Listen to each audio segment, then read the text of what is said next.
Queridos amigos e amigas da Senda do Moucho, seguidores e seguidoras todos, aquí estamos de novo preparando Bruma e eu aquí unha pequena ruta na que sempre, nas rutas nas que sempre atopamos pegadas da nosa fauna silvestre e vamos comunicando ou divulgando de que se trata, que é o que adorna o noso redor, o que se non nos lo din, se non nos lo explican, pasamos polo bosque sen darnos conta de que vivimos nun sitio realmente fermoso, cheo dunha grande diversidade.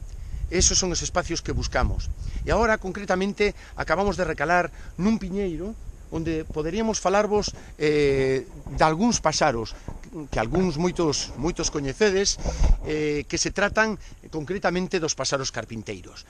Concretamente, nos sospeitamos que se trata dun paxaro carpinteiro do picapinos ou picapiñeiros, un paxaro pequeno, de cor negra, con tramas blancas e a cocorota de cor roxa, que tamén é unha descripción que podería valer para o pito menor, que é outro paxaro carpinteiro, e que se achegan, sobre todo aos piñeiros, a buscar o seu alimento a través das cortezas. Este concretamente é un piñeiro xa derrubado, que está pois en franca decadencia, apodrecendo a súa madeira, e da que dan boa conta os insectos xilófagos que abondan neste tipo de madeira.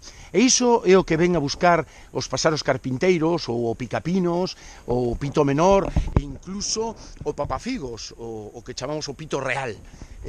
Son paxaros carpinteiros que, a pesares das súas diferencias, o seu sistema de alimentación a través do tamborileo nos troncos, pescudando, levantando as codias na procura de insectos xilófagos ou outros, pois é común entre eles.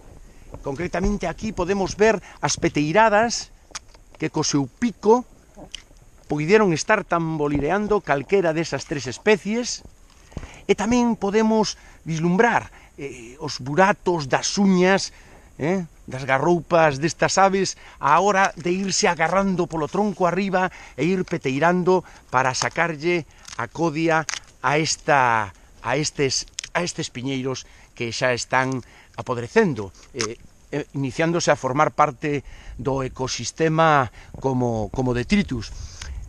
Isto, como vedes, ten moitas galerías, probablemente de, como xa digo, insectos xilófagos ou artrópodos que tamén viven da madeira, e eles é o que veñen buscar.